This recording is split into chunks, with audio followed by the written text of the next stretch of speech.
Mm. Hi, welcome to the Houston Center for Contemporary Craft Garden. I'm Tarina. I'm the Education and Programs Manager here and a former resident. And I'm Abi Ogle, former resident and garden volunteer.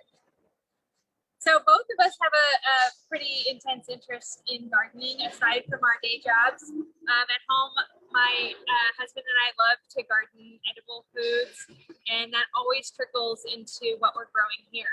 And I am a fiber and installation artist, and I absolutely love being outside in the garden to get my hands dirty and explore all these new types of plants, especially here in Houston. And we both kind of use like a lot of natural materials in our effort.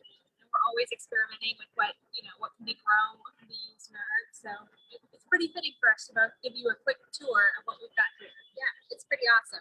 And did you know that the Craft Center is the only museum in the United States that has a craft garden attached? What does that mean? The craft garden has all materials that can be used in all kinds of contemporary craft making and traditional craft making, from basket weaving to fiber dyeing to textiles and well beyond all of that. So we're going to talk about that a little bit today. And we're pretty lucky because we're also located in Houston. So a lot of the plants that we grow here actually do well here. So we have a pretty open interpretation about what is a craft material and what is a craft natural material. So we're pretty wide, but we're going to go over a few of them so that we can get you a tour. But while we're giving you a tour, feel free to drop in any sort of questions you have for us because we'll answer it on the spot. And if there's something that you're really interested in, we are a garden that is available to the community. So if you're interested in a certain plant and you want to know more, or you're interested in using it in your own practice, check in at the Craft Center's front desk and they can help you out. You can also email me at education@crafthouston.org. So first of all, we want to talk to you about a couple of plants that we have in the craft garden regarding weaving and basket making, which is super cool. So behind us, we have this amazing willow that has these really lovely undulating vines that can be used to create a really sort of open and airy weaving instead of something that's very tight and, close together. Instead, you have these beautiful, these beautiful vines, which what you can do, if you have one of these vines, is you could strip these leaves off and then you can weave these pieces together, which would create a really interesting undulating piece, which is really exciting because, it's always lovely to see how a natural material behaves. The fact that you can't always get natural materials to sort of conform, they become their own thing, which is really exciting. And we've actually made crowns with those before. Oh, yeah. Flower crowns. Yeah.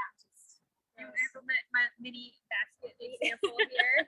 Little tiny basket. I like it. And one fun fact that I was sharing with you earlier about the willow is that it's a really great plant to help propagate other plants. So it's, it kind of stimulates the water with that growth hormone. So if you want to do some other plant propagation, you would put this in water? Yeah, you just stick it in water and it'll start growing roots in a couple, weeks. And then other plants will be happy to grow their roots in there too. Okay, so you just water your other plants with well, you can actually take cuttings of plants that will grow roots in water. So like things that tend to grow roots anyway in water, but they'll just be happier doing it next to a piece of willow. Cool. So that's good to know. If you want your kitchen grown plants to thrive, you might want to use this water. And I just wanted to show you a difference. So on this side, we have a butterfly vine, which is another type of vine that we use for basket weaving. And I was just going to show you the difference between this really smooth vine versus this nice undulating piece. So even that alone, if you were to make a weaving out of this, you'd have a very different finished piece than you would with this sort of bendy piece. So that's super cool. Yeah. And our craft garden is divided by loosely the type of craft it's associated with. So right now we're in the basketry section, and we're going to keep walking around and show you a couple more as we go through the tour. So we'll get on.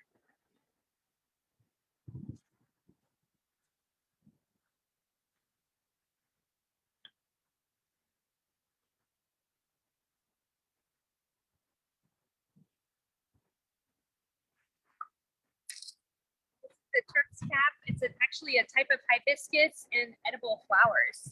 One of the sweetest flowers. And over here we have wood oats. which are, if you've ever seen sea oats, like at the beach, they're in the same family, but they have nothing to do with the sea. So these are wood oats. Also basket weaving. Oh.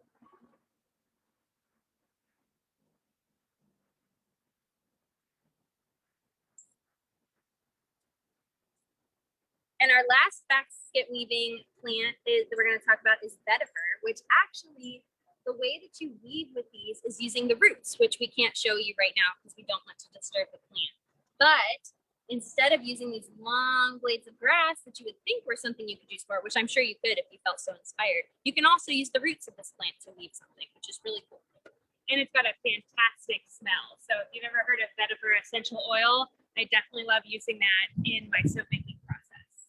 And Abby, we have a comment about your work with the widows. This is what you use in your artwork too, right? Yeah, so whenever I was a resident at the Craft Center in 2019 and 2020, I was able to harvest wood oats, and that was in conversation with several grapefruit membrane pieces, which was really neat to make an installation out of something that was here in the garden, but also in abundance, and was just a really beautiful thing to get to work with. So as we walk around, you'll see some more in-process things, artists using the space and harvesting materials. So this is definitely not just a decorative space, but a very much a working space.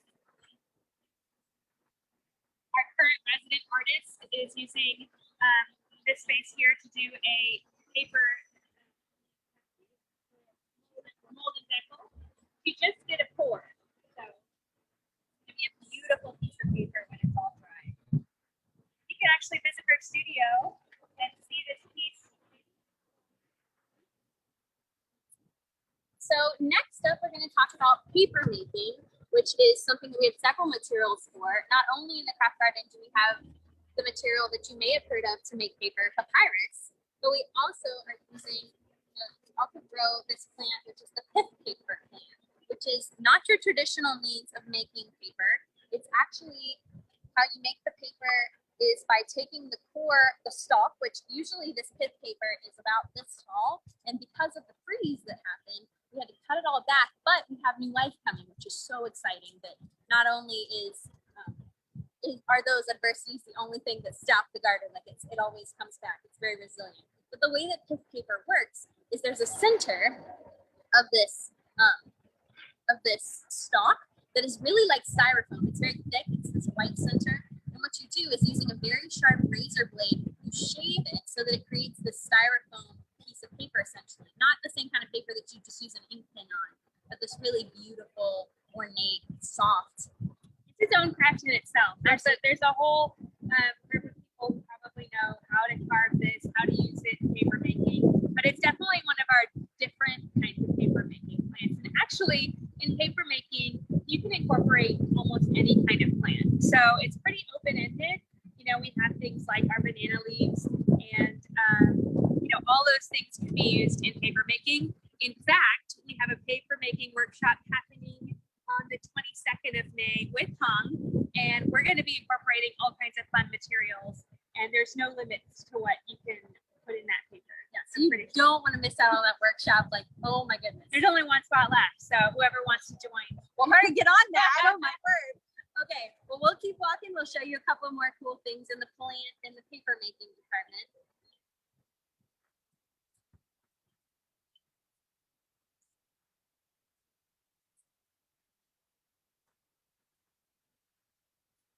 Here's some umbrella sedge. Originally, this was because it was related to the papyrus, but I think it's just a beautiful specimen. Just those happy little umbrellas. Yeah, they're lovely. We also have a banana plant, which is, again, growing back after the freeze. It used to be much taller, but we have these healthy stalks now, so we're really excited about how much life has come back after.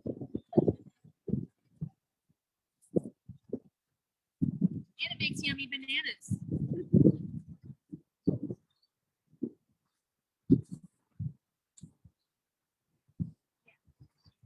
So one thing that we mentioned earlier was that this is a working garden. So we're constantly replanting and planting new things and experimenting with new things to see how they grow in Houston. One thing that our gardener, Sandy, who is wonderful and incredible caretaker of this place and really diligently takes care of all of the plants, just planted some blueberries. So we are working on those, and those can be used for fiber dye, all kinds of natural dye, and also edible, which is very fun. You gotta feed the artist. Yeah, right. Gotta take a snack break every time. Dyeing's hard work.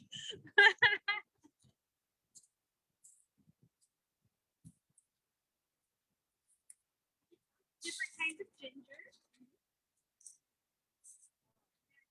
Some ginger in the garden that when it's in bloom, it smells so delicious. So if you're ever walking in the garden after your visit to the museum and our resident artists, you should definitely take a sniff.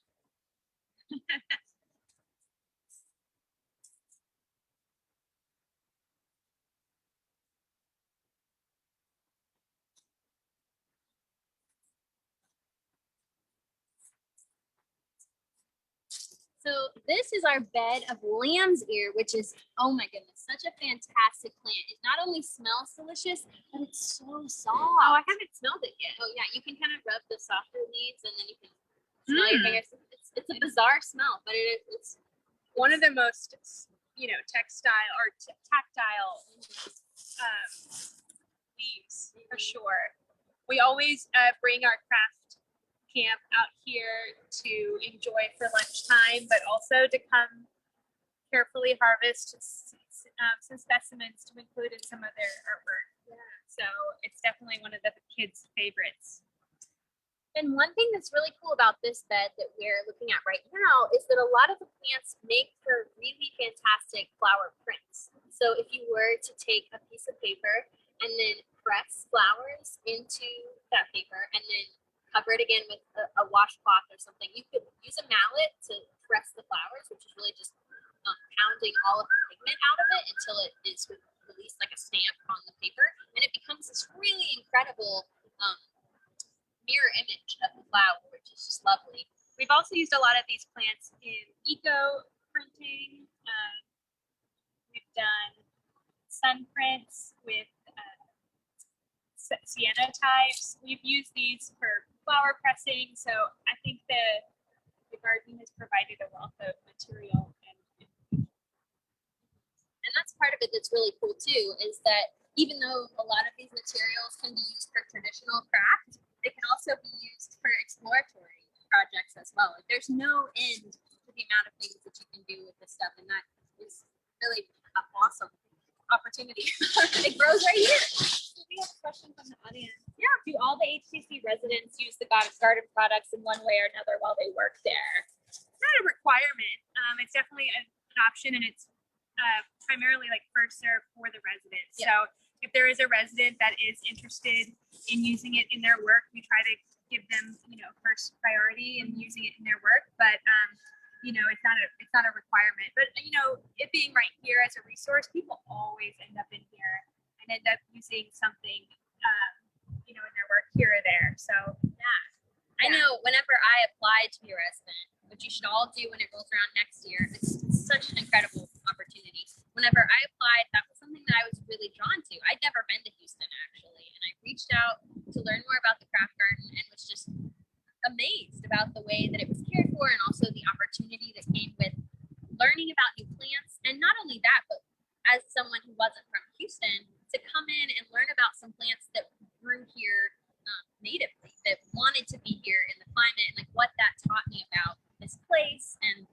specifically about the plant life that was here, because our surroundings really matter, right? Like it really matters that when you're in a place, it comes with its own type of natural material, right? Yeah. And like, what do you learn from that? So that's been really cool. That was really important to me.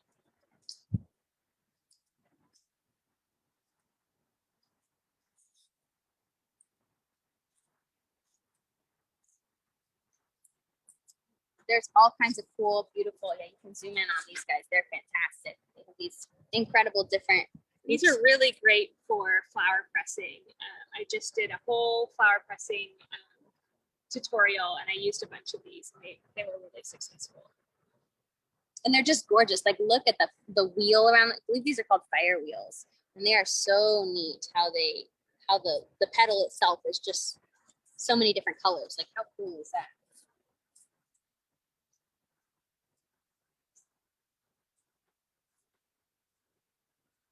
So probably one of the most popular and highlights of our garden is our dye plant selection. We grow 3 different types of indigo here, and I'm going to show you. Abby's got a beautiful scarf that's indigo dyed, and I have a piece of silk that has been dyed from indigo. And indigo is, one of those really beautiful, strong colors that we would think of, to dye our blue jeans. But It's a really intensive process. yeah, it's not as easy as you think.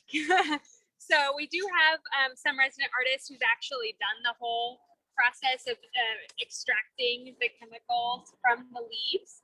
A lot of people often ask if it comes from the flowers, but it's actually a chemical in the leaves that helps create the color. And I believe this is which kind of indigo is this? Do you remember? Well, so there's 3 kinds. We're about to plant a 3rd. We have Assam indigo and we have true indigo. So True indigo is going to be the smaller leaf one. but it's really cool too. Like when you see these leaves, you're not necessarily going to see anything blue on them. Like you won't open up the leaf and like have blue on your fingers or see blue when you press it. It'll just be a green leaf. But after a really intense process with several chemicals and a lot of time and heat, you get indigo, which is wild. I was like, whenever I dyed this scarf, it's such a process that you have to take care. You have to wear gloves when you do it. You have to very diligently watch it. Right, what you don't want to do. Don't do that.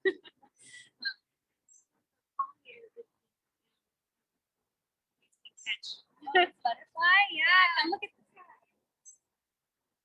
A lot of our plants are also carefully chosen for their,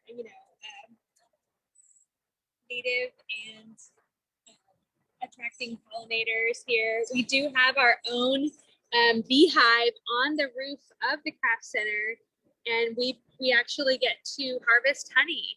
So that's another really fun part of the ecosystem that's happening here.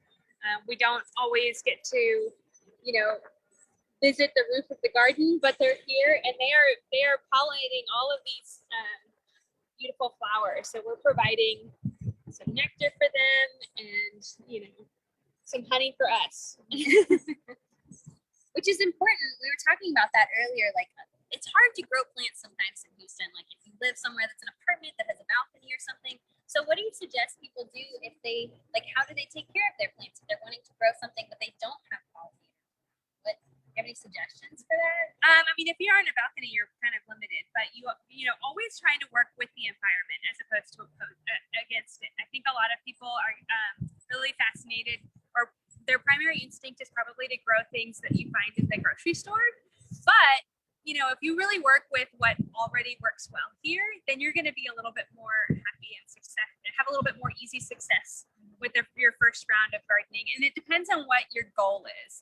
At my house, our goal is growing as much food variety as possible. We eat from our garden every single day. So, and I also use a lot of my plants for soap making. And then I've also, gotten interested in incorporating all those pollinator plants, of course, because otherwise I'm not going to get any food. But, having like a small goal and then working with the environment as opposed to against it. So we're really lucky here, that we can feature things like papyrus in our garden, indigo. I think those things wouldn't be able to happen in other locations. Yeah, that's really exciting. And also, use your resources, right? So you can go places like a craft garden and ask questions, or to a nursery that has people who've been locally growing in Houston for a long time. Like, it's important to ask the right people and ask questions too. Like, there is nothing wrong with saying, I have no idea, but I want to grow something that brings butterflies. Then someone who knows the type of plant that will thrive here and also bring the kind of wildlife or food that you need. Yeah, it's worth asking.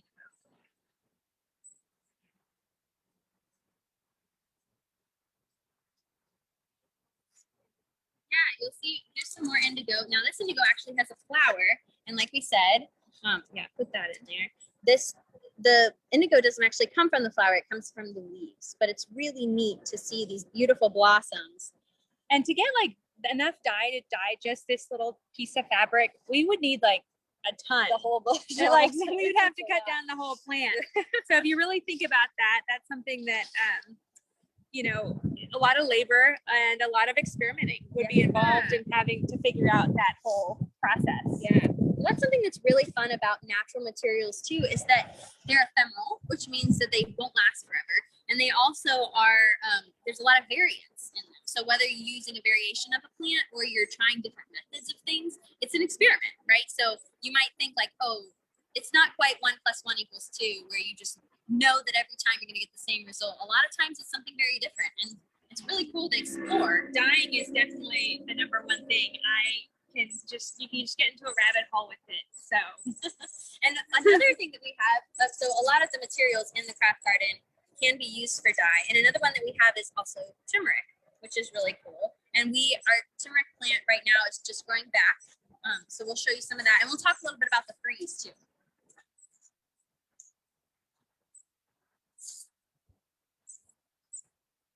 while we're walking by, let's check out this madder right here.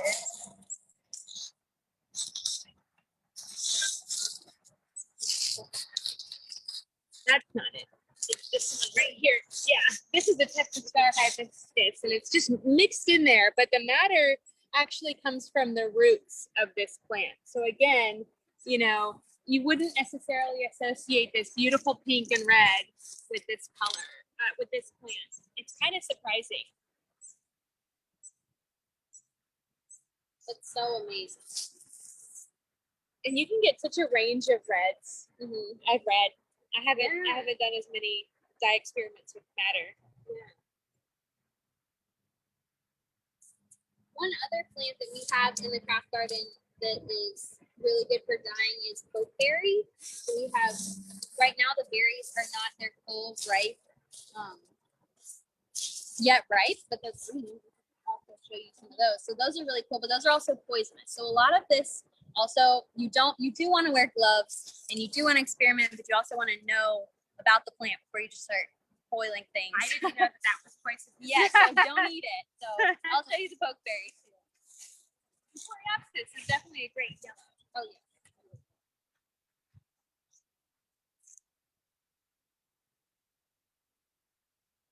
This is our fiber section, and we've got Rainy, which is that big specimen in the middle, a variegated version in the front, and then a larger one in the back. And Rainy is actually one of the strongest fibers that is used, incorporated into textiles. And actually, I'm a rowing geek, but they actually make the hulls of rowing shells using these fibers because they're so strong. That's so cool. And then if we look down here, we've got cotton just starting to grow. So I've got their little baby seedlings, and Sandy does this really interesting technique where she's got, you know, little plastic straws and markers that are really helping protect the barriers of those babies, you know, just in case someone happens to stumble into the bed, because we're not supposed to jump in these flower beds. But and then I have some beautiful pieces of cotton here, and the seeds are like really buried in there. So, and I didn't know this, but cotton comes in many different colors. So you can see this one is like a green variety, and this one's more of an orange. This is even white left over from last summer, and it's so many different colors that just come naturally. So you wouldn't even need to dye this cotton if you wanted that kind of green khaki color.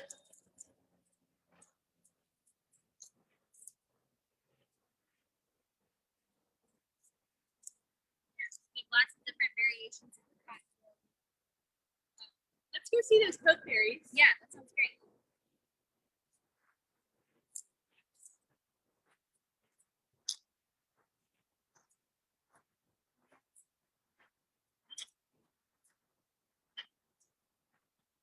So pokeberries are one of these are the berries right now, but as you can see, they're very green. And so as the summer progresses, they will swell and be a deep purple and red, and they'll be really lovely and very, very juicy and very quick to stain things. So if you see this plant and you touch it, it will definitely dye whatever it touches, from your fingers to your clothes. And it's really beautiful, but it's also, again, poisonous. So you don't want to eat this berry. And there are lots of ways you can experiment with this. It's, as far as dyeing goes, you can get a whole bunch of them and then mash them up and boil them, get them hot so that they create a big, you know, dye pot of Pinkberry, which is super cool. So this is actually, in contrast to the indigo, this plant actually dyes using its berries rather than its leaves. And I definitely want to take a second to highlight our beautiful fountain here in the middle that does feature the most common paper making plant, Papyrus. So this is our papyrus plant. And we've got some beautiful blooms right here in the lily pads just today for us as well. Yeah, things are coming to light. And so, as many other gardeners might realize, you know, we did have a pretty hard freeze this winter, this February, Valentine's Day, and you know, a lot of things died back, but a lot of things, you know, grew back. And I think our gardeners did a really great job of saving these plants. So they actually pulled them out of the pond, brought them indoors, because we would have lost these probably, like they wouldn't have come back. But other things are coming back and actually coming back stronger, or coming back, you know, more revived. So, you know, the freeze can be a double-edged sword a bit, but you'll see some of our bamboo has been cut back from the freeze. And I think it's kind of like a harrowing thing that all gardeners kind of had to talk about for a little bit, like, you know, what survived, what didn't, right. What kind of techniques did you go through to save your plants? Yeah. Because that was unprecedented for Houston. Yeah, that's great. In the last 30 years, we hadn't had a freeze like that. So, yikes. I feel you guys. We had a tough week. So we do have one question. Sure. So is there one plant in the garden that you haven't used yet but would like to use in your work? And that could be Abby for your practice, and Tarina for your stuff making practice. We'll have to sit here and think a second. I've been really interested lately in the different. This is a nice background. Oh yeah, this is a nice background. We can use this background. There's all kinds of beautiful flowers that I've been experimenting with here. And I've been putting things in glycerin, which is something that if you soak a plant material in, it replaces all of the water in the plant and with glycerin. But it doesn't often work as far as preservation goes. It might preserve the shell of something, but it might suck all the color out of it, or you know, not let it be as robust. And so that's been something I've been really interested in. So I've been experimenting with a lot of different things lately, and that's part of it too, that sometimes you find something that just really works and it's really exciting, and then other times you're like exploring and things are failing, and that's okay because you finally eventually find the thing that you're like, oh, that's it, you know? Yeah. So I don't know if there's anything right now that I'm like, oh, I'm just dying to use this, because I usually just use it instead of say like, oh, I can't wait to use it, I just go for it. But working on that right now. Right. I mean, I'm often picking from, you know, this garden as far as like ideas of things to add to our garden, either for edible purposes or because it's a native and it's got beautiful flowers. So, you know, we're going to pull this purple flower. What is it called again? The purple one? Or was it Texas? Oh, okay. I definitely, I'm putting that one in my garden this year. Oh, yeah. So, okay. yeah. But all of these plants to me are just about learning more. So if you Google a plant, I end up trying to figure out like, okay, what is it used for? Is there a medicinal? Is it edible? Is it for, you know, a scent or a soap or an art making process? Because I find that almost every plant has like a really interesting function. And so whether it's, you know, a pine tree, or if it's, you know, the crepe myrtles or the oak tree, and, you know, everything has a really interesting purpose. And I try to like, you know, figure out what that is and just use it in everyday life, not necessarily always for art making. Yeah. I think one thing that I love about the garden is the ability to notice. Like so often we move so quickly through life, and the chance that it gives us to stop and crouch down and see something that's really beautiful and astounding, that's so minute, is just really beautiful. And it changes day to day. Oh yeah, it's so cool. So also that was Mexican butterfly. Mexican butterfly week. Okay. Okay. All of the names got twisted up there. I know. Neither of us are like technically botanists, but But we always- love plants. yeah. Well, thank you guys so much for joining us today. Y'all had some excellent questions. And again, if you guys have any interest in using materials, or if you have any interest in joining Abby and volunteering in the garden, Feel free to reach out to me. yeah, or education@crafthouston.org. I'll forward it to Abby. And we'll see you guys here, hopefully. You know, the garden's open anytime the craft center's open. So Thanks so much for tuning in. Bye.